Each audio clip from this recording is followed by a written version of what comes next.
Este é um audiolivro com narração automática gerada pelo Google. Este audiolivro é uma versão adaptada da primeira edição do título da Independência a Lula e Bolsonaro, 2 séculos de política brasileira, de Bolívar Lamonnier, publicado pela FGV Editora, em 2021. Todos os direitos desta edição são reservados à FGV Editora. A reprodução não autorizada desta publicação, no todo ou em parte, constitui violação do copyright. Lei nº 9.610/98. Os conceitos emitidos neste livro são de inteira responsabilidade dos autores. Mais informações sobre esta obra no site editora.fgv.br. Prefácio à segunda edição. A primeira edição deste livro esgotou-se num breve período. Esse resultado estimulou-me a reeditá-lo, levando em conta algumas reflexões que passo a expor. O ambiente político brasileiro de 2020 é totalmente diferente do que prevalece em 2005, quando redigi a primeira edição. A partir de 2015, ao detectar o esquema de corrupção que se instalara na Petrobras, a Operação Lava Jato estabeleceu um divisor de águas na história judiciária brasileira. O governo Dilma Rousseff deixou uma herança amarga tanto na economia quanto no tocante ao impeachment e suas sequelas. Esses 2 fatos conferiram à eleição presidencial de 2018 uma lógica de aguda radicalização, contrapondo o bolsonarismo à precedente experiência petista e esmagando o centro do espectro partidário. As dificuldades decorrentes da radicalização veio somar-se à eclosão mundial da Covid-19, a partir de janeiro de 2020, que nos colheu em cheio, agravando a situação econômica e provocando muitas dezenas de milhares de mortes. A indagação que tomei como fio condutor é se o sistema político brasileiro é capaz de produzir um empuxo forte o suficiente para impulsionar o crescimento econômico e nos levar a níveis aceitáveis de bem-estar, antes que tendências desagregadoras inviabilizem por completo esse ideal. Devido ao exposto no parágrafo anterior, resisti à tentação de me estender sobre os governos Lula, Dilma e Temer, limitando-me às atualizações indispensáveis e a algumas alterações de forma. Concentrei meu esforço no capítulo 8, repensando em profundidade a questão da reforma política, e no capítulo 9, fazendo o devido registro sobre o preocupante retrocesso que a democracia vem sofrendo em quase todo o mundo.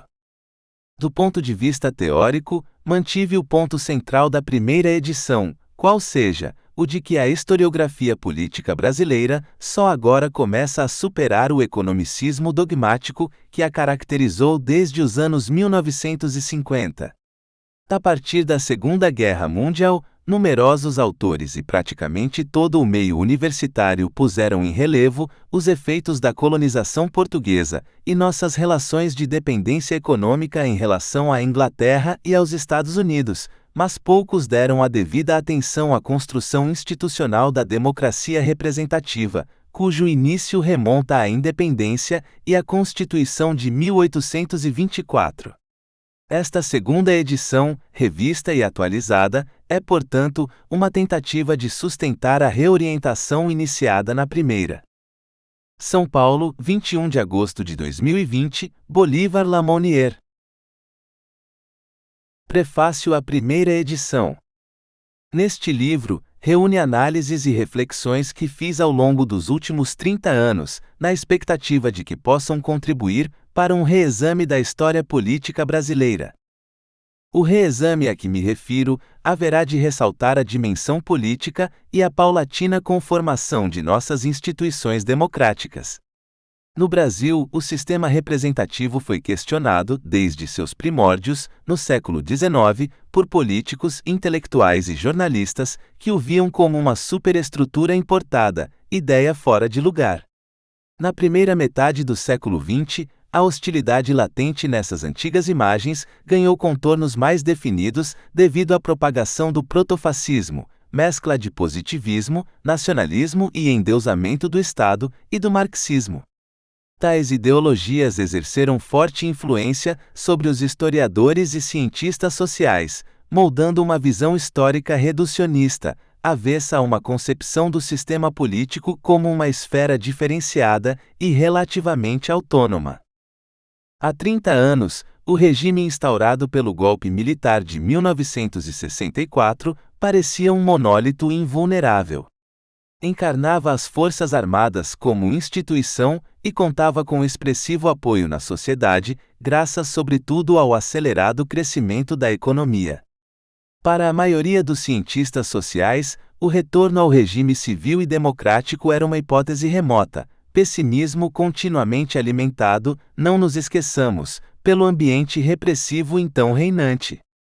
Diante de tal quadro, esforcei-me por difundir uma ciência política mais consciente de seu objeto, e uma visão da democracia como um arcabouço construído, obra de um crafting institucional deliberado.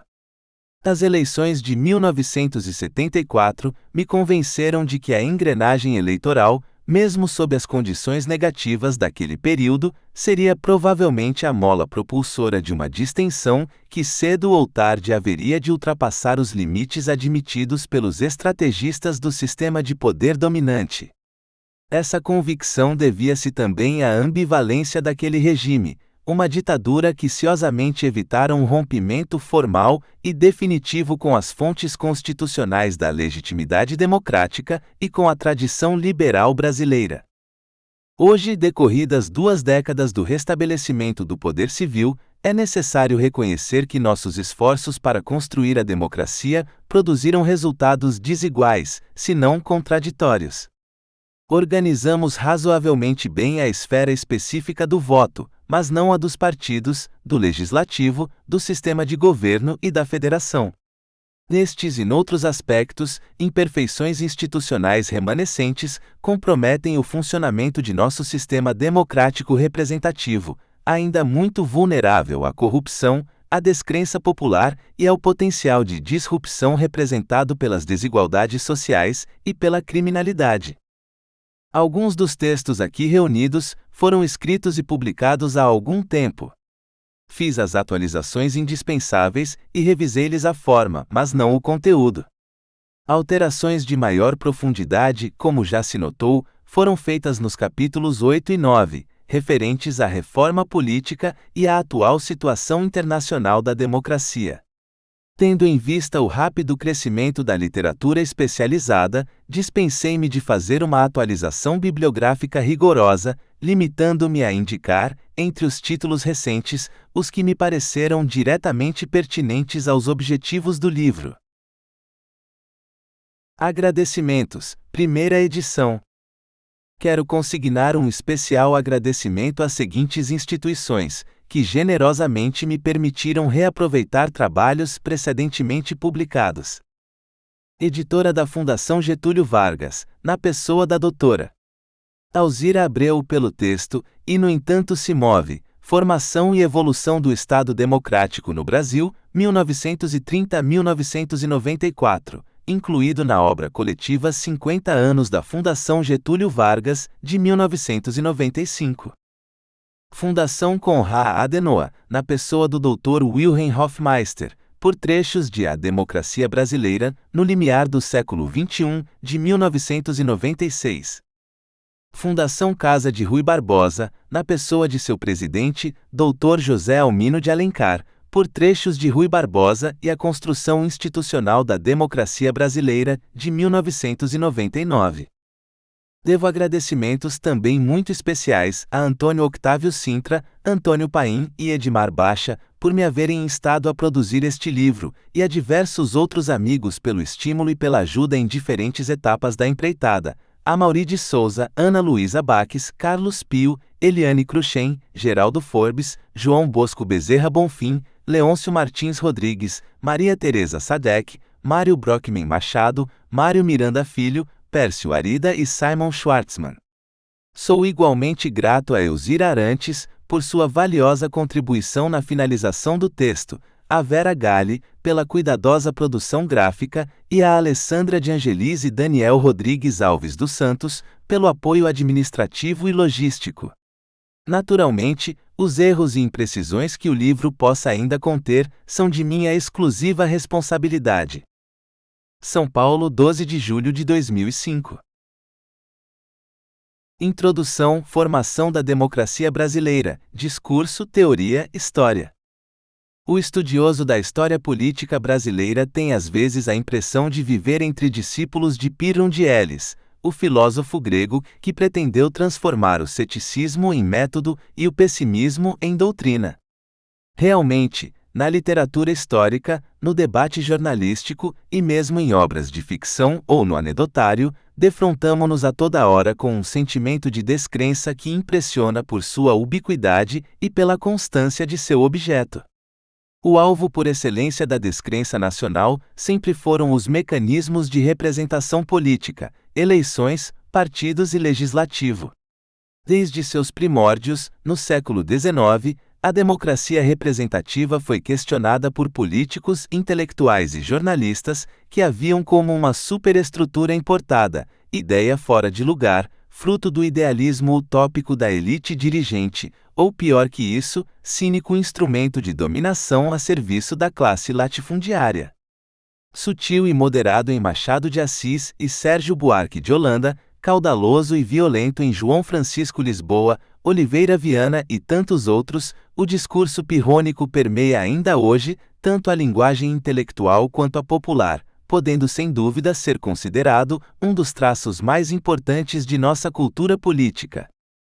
É bem verdade que o pirronismo começou a se abrandar no último quartel do século XX, sob a influência do processo de redemocratização, 1974 a 1985. O regime militar implantado em 1964 manipulou de várias formas o processo eleitoral, mas não o suprimiu por completo.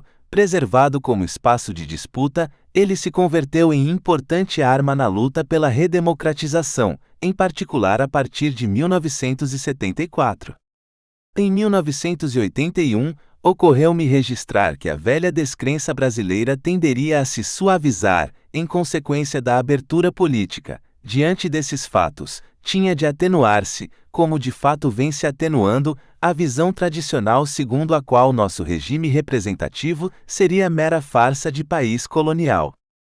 Em 1984, na campanha das diretas já, milhões de brasileiros foram às ruas para exigir o restabelecimento de eleições diretas para a presidência da República.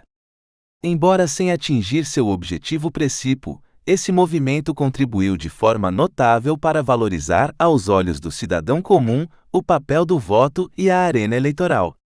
Em 1989, a primeira eleição direta para presidente da República, após um intervalo de 29 anos, foi acolhida com exagerado entusiasmo, como se equivalesse ao imediato equacionamento dos problemas do país.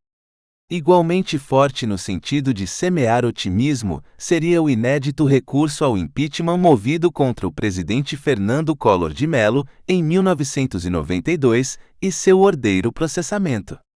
Novo estímulo ao ego nacional, este de origem externa, viria no ano 2000, o imbróglio da eleição de George W. Bush, na Flórida, que nos propiciou excelente oportunidade de proclamar aos quatro ventos a superioridade de nosso arcabouço eleitoral. Mais que atenuar o pessimismo, essa série de bons acontecimentos levou parte da elite brasileira a um extremo oposto, a um otimismo por vezes panglossiano, à luz do qual nossa história política se transfigurou em notável desfile de sabedoria e virtude cívica. Raízes culturais e históricas do pirronismo. Como se explica que tal descrença e essa peculiar hostilidade ao sistema representativo tenham perdurado no Brasil por tanto tempo e com tamanha virulência? A indagação já pressupõe que o pessimismo não resulta apenas de deficiências objetivas das instituições ou da sociedade, mas também de percepções ideológicas assimiladas pelas elites e de interpretações teoricamente deficientes. Seu pano de fundo mundial, não só brasileiro, é um modo de pensar antiliberal e antiparlamentar, fundado em filosofias historicistas e organicistas, que se manifesta na Europa no começo do século XIX, contrapondo-se ao espírito abstrato e ultra-individualista encarnado pela França iluminista. Lembremo-nos de que os primeiros tempos da democracia coincidem com essa forte rejeição aos excessos da Revolução Francesa e aos ideais do nascente liberalismo. E consideremos, em relação ao Brasil, a importante diferença entre as culturas econômica e política. Nossa cultura econômica é dinâmica e voltada para o futuro, pois tem como foco gerador uma história de sucesso, a industrialização e as transformações estruturais do século XX. Já o foco gerador da cultura política está no século XIX e na primeira metade do século XX, época em que os defeitos da democracia eram palpáveis e suas qualidades eram ainda conjecturas a respeito de um futuro distante. Nas primeiras décadas do século XX, a aversão à democracia representativa foi reforçada no Brasil por duas potentes ideologias: o protofascismo, mescla de positivismo, nacionalismo e endeusamento do Estado forte, que se difundiu a partir da Itália e dos países ibéricos, e o marxismo, este sobretudo na versão stalinista da Terceira Internacional. Intrinsecamente antiliberais e antiparlamentares, essas duas ideologias tiveram também um efeito indireto, moldando uma visão histórica reducionista, avessa à análise do sistema político como uma esfera relativamente autônoma. Para o marxismo, as instituições e os regimes políticos podem muito bem ser reduzidos à estrutura de classes. Para o protofascismo, há um passado remoto e a complexos culturais supostamente imutáveis, fundados na ordem privada dos clãs patriarcais.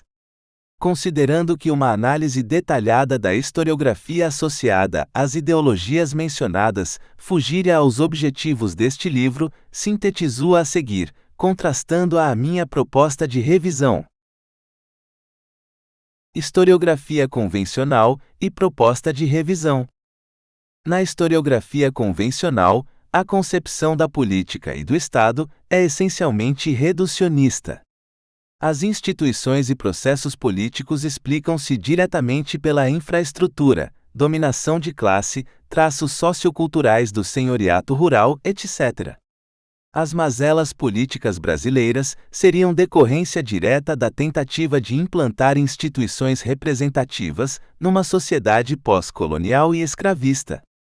Minha proposta de revisão é conceber as instituições e práticas políticas como relativamente autônomas, formando um subsistema diferenciado, com uma lógica própria e em contínua modificação, mercê de seu funcionamento intrínseco, ou por esforços deliberados de crafting, ou construção institucional.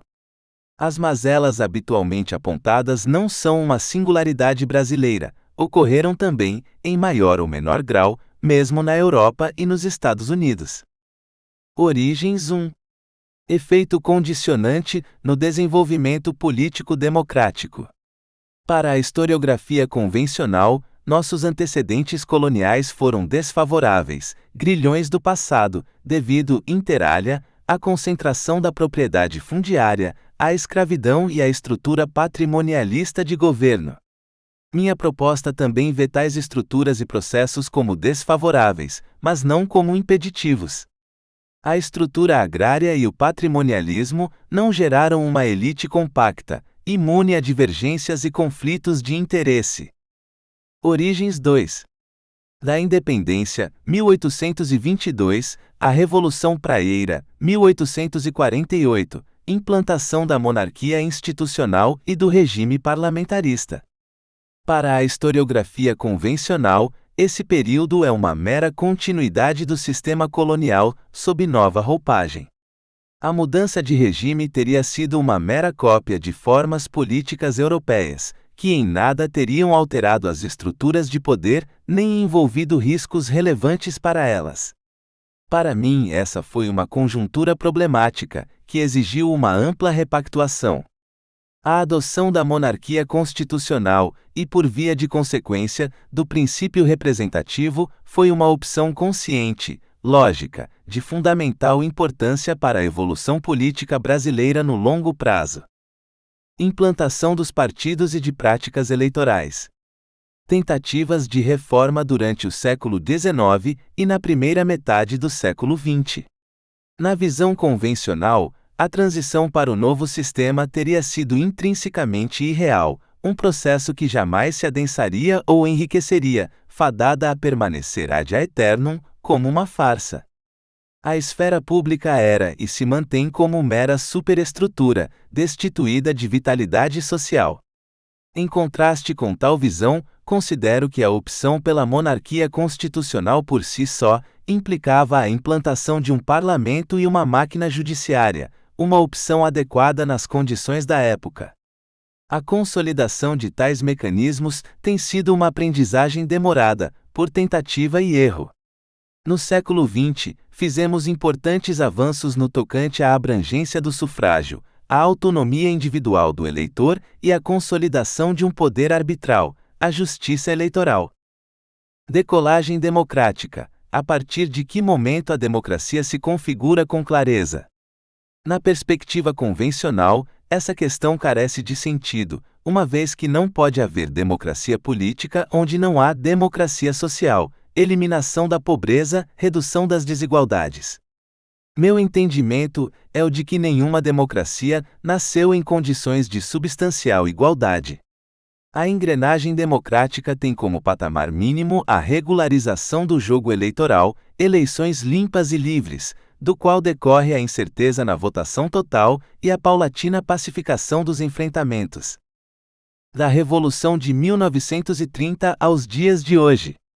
Na ótica convencional, temos uma visão compartimentalizada em períodos, sendo a transição entre eles interpretada nos mesmos termos reducionistas e anti-institucionais delineados anteriormente. Minha proposta é uma visão integrada, acentuando a continuidade histórica e explicando os retrocessos e rupturas. Considero essencial frisar a decantação, para o bem ou para o mal, de estruturas institucionais no transcurso dos sucessivos regimes e conjunturas. Situo o debate sobre reformas políticas no contexto dessas continuidades e descontinuidades. É claro que existem outras formas de reducionismo, além do marxismo e do protofascismo. Certo reducionismo, uma negação ou uma percepção empobrecedora da esfera política, ocorre com frequência em conexão com o conceito de construção do Estado. Em ciência política, a literatura em geral utiliza essa expressão para se referir ao Estado apenas como hardware, com foco exclusivo na fixação da soberania sobre o território e na implantação dos principais aparelhos burocráticos, administrativos, tributários, policiais, judiciários, etc. Na contramarcha dessa tendência, entendo que uma parte importante do Estado é um software que se forma no ar, isto é, por meio dos formalismos e abstrações do mecanismo representativo.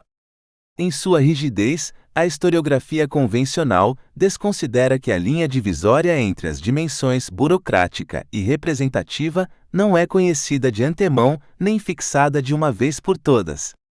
É uma linha móvel, estabelecida ao longo do tempo, por tentativa e erro, ou como consequência dos embates políticos. Na verdade, o que chamamos de construção do Estado é a constituição e a estabilização de uma estrutura de autoridade, processo multidimensional e gradativo. Do ponto de vista histórico, a evolução em direção ao moderno Estado de Direito aumenta a importância relativa do software representativo, do qual emana a legitimação, em última instância, de todo o sistema estatal. Grilhões do passado colonial, a questão do patrimonialismo. Mas, afinal, quão desfavorável para a formação do Estado democrático terá sido a origem colonial do Brasil?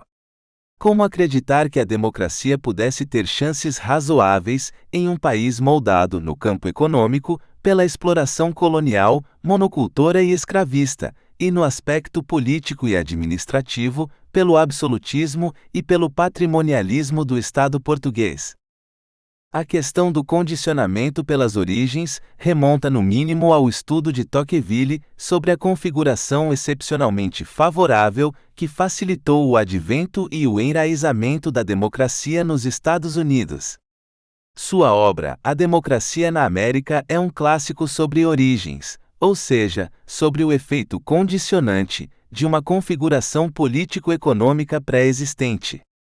Tocqueville ressalta que nos Estados Unidos se evidenciava uma relativa igualdade de condições entre pessoas e grupos sociais, tanto no plano da riqueza material quanto no dos valores, além de inexistir o poder burocrático concentrado presente na época em seu país natal, a França.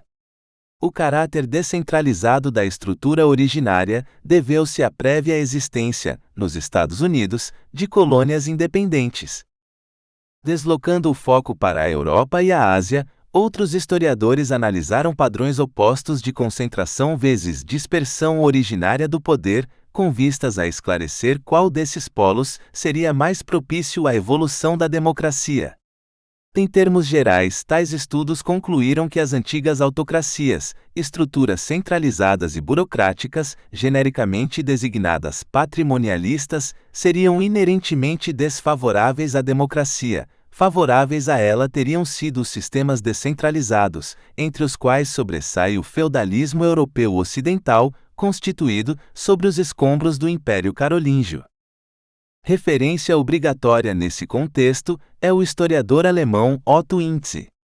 Num ensaio de 1931, Intze descreve o moderno Estado representativo como resultado evolutivo do feudalismo europeu ocidental e, de maneira mais específica, dos antigos parlamentos estamentais, divididos entre nobreza, clero, povo e agricultores. O absolutismo monárquico dos séculos XVII e XVIII pareceria negar essa tese, mas Intze o vê apenas como uma inflexão exigida pela dilatação territorial dos diferentes reinos, no processo de construção do moderno Estado Nacional, abrem aspas. Como fenômeno concomitante das lutas pelas quais se realizou a transição do precedente conglomerado de pequenas formações estatais aos grandes estados centralizados, o absolutismo, de fato, refreia as constituições estamentais. Trata-se, sem embargo, tão somente de uma situação transitória, devida a terem as constituições estamentais, muitas vezes se convertido em obstáculo à consolidação de uma formação estatal maior. Logo que se completa a constituição dessa entidade estatal mais ampla, exigida pela necessidade política, vemos ressuscitar dentro dos grandes estados centralizados o princípio representativo, simultaneamente com o despertar de uma consciência política nacional. Fecham aspas. O absolutismo causou também o enfraquecimento político dos estamentos. Não a ponto de abolir todos os privilégios que eles antes encarnavam, mas o suficiente para ensejar o aparecimento na Europa daquela igualdade de condições de que fala Tocqueville, o nascimento da cidadania, a emancipação de indivíduos que, submetidos até então às restrições feudais, passaram a se integrar ao marco jurídico e simbólico do Estado Nacional. A seguir, a evolução histórica do sistema político brasileiro, 1822 a 2020. Regime e período. Império, 1822 a 1889. Estado e governo, opção constitucional por um Estado monárquico representativo. Implantação das instituições eleitorais e judiciais. Governo parlamentar desde 1847. Sistema partidário, indefinido até os anos 1840 e bipartidarismo, liberal vezes conservador, a partir de então. Partidos republicanos surgem nos anos 1870. Relações civis militares, hegemonia civil encarnada pela monarquia e garantida pela Guarda Nacional. A questão militar surge a partir da Guerra do Paraguai. Término. Golpe civil-militar proclama a República, 15 de novembro de 1889. Regime e período. Primeira República, 1889 a 1930. Estado e governo. Após Deodoro e Floriano, militares, presidentes civis eleitos por voto direto até 1930. Federação muito descentralizada e precariamente institucionalizada. Sistema partidário. Partidos únicos, republicanos, na maioria dos estados, principal exceção é o Rio Grande do Sul. Níveis muito baixos de participação política e eleitoral. Relações civis militares. presença significativa das Forças Armadas na vida nacional e crescente tensão entre oficiais jovens e políticos tradicionais. Término. Derrotado para a presidência, Getúlio Vargas chefia movimento revolucionário e toma o poder em outubro de 1900. Esperamos que você tenha gostado desta prévia. Para continuar ouvindo este audiolivro no Google Play Livros, use o link na descrição do vídeo.